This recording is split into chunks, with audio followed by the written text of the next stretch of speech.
What is going on, mates? Marcel here, and in today's video we're going to be looking at the winner of the latest poll I posted up on the channel. It had something like 112 votes, and the winner with about 48% of the vote was Davidoff Horizon. So we will be looking at this one today, but to start the video with, I'm actually going to be doing a quick first impressions of Silver Cent Platinum, simply because so many of you guys have been mentioning and voting for this one lately. A couple of the commenters were like, man, I'm always voting for Silver Cent Platinum, but it never wins. So if you want an ultra quick look, and it's not going to be a full review, just my first impressions and a little unboxing of this one, I will be doing that to start the video with. And then afterwards, let's have a look at Davidoff Horizon. There might be a little dust on the bottom, but don't let it fool you about what's inside. Used to tell us, when there's no more room in hell, the dead will walk the earth.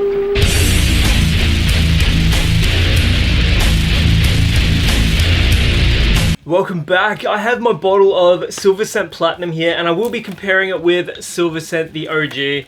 Now, we all know what this one smells like. Supposedly, if you frequent West Sydney, you know the smell of Silver Cent intimately. To my nose, it just smells like fabric softener.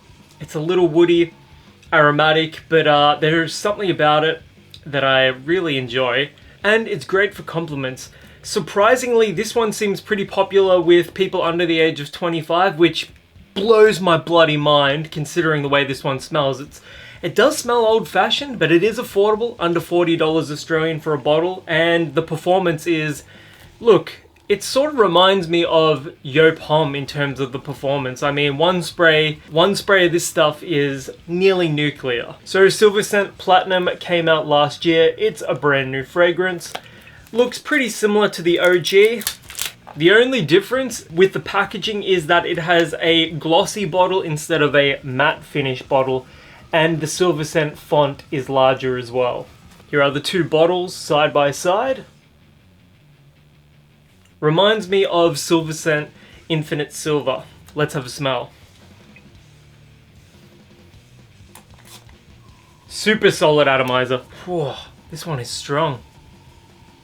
Smells like Dior Sauvage Elixir. Huge woodiness here. There's a creaminess to it that's pretty typical of the Sauvage style fragrances.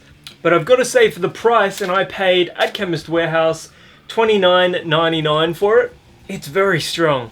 It's incredibly strong. Kind of has a little bit of a Tom Ford Oud Wood vibe to it, but also like that creamy lavender quality of a Sauvage Elixir and any number of the clones there. Kind of like a Sad. It reminds me a little bit of a Sad. For the $30 that you're paying for it, I can already tell the performance for this one's going to be pretty solid.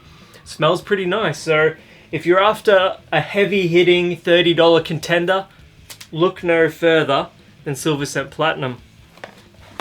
So let's have a look at Davidoff Horizon now. This one is coming in at $40 Australian, and here is the packaging. Pretty basic. I don't mind the bottle design. There was a tester of this one available, but you guys know me, I never smell the testers. It's got an interesting little latch to it as well. Silver Cent Platinum is permeating. It is incredibly strong with that one spray. Atomizer seems very weak.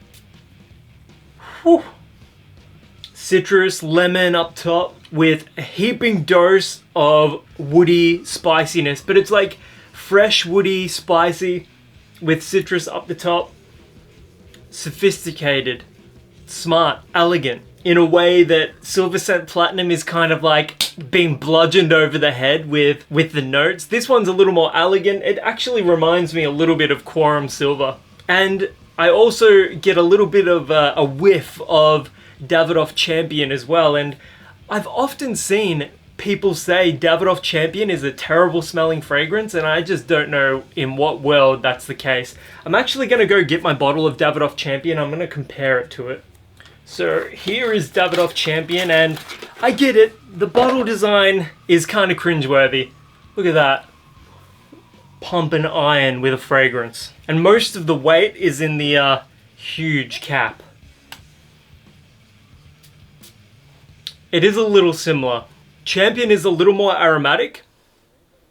Horizon is spicier with more of an emphasis on the woody notes as well. It's like a Virginia cedar kind of vibe versus like tall, spicy grass kind of vibe. I do like both. Like, I think Champion is overhated, honestly. I mean, I paid like $25 for this bottle of Champion, and I don't think it deserves nearly as much hate as it gets. But Horizon, I think, for that, even at that $40 price point, it's probably the better smelling fragrance for your money. But if you can only afford one, I would totally recommend trying out Champion. At least try it out on a tester strip or on your skin. Ginger, citrus, a vetiver, a hint of dry vetiver spice here. And if your budget is $40, you can certainly buy a lot worse fragrances than Davidoff Horizon. However, if you're on a budget and you want a similar sort of aesthetic regarding your fragrances, check out Davidoff Champion, which is coming in quite a bit cheaper than Horizon. But if your local retailer is only selling them at the same price, I would get Horizon any day of the week. But if Champion is coming in at about $15 cheaper, I totally wouldn't begrudge anyone from buying this one. So with that being said, I think Davidoff Horizon is quite an enjoyable fragrance. If you're after something a little more sophisticated, fresh, woody and spicy, at that $40 price point, it's a pretty solid buy. So if you've got any thoughts about any of the fragrances I've mentioned today, let me know in the comments below. And until the next video, my name is Marcel, and I will catch you guys later.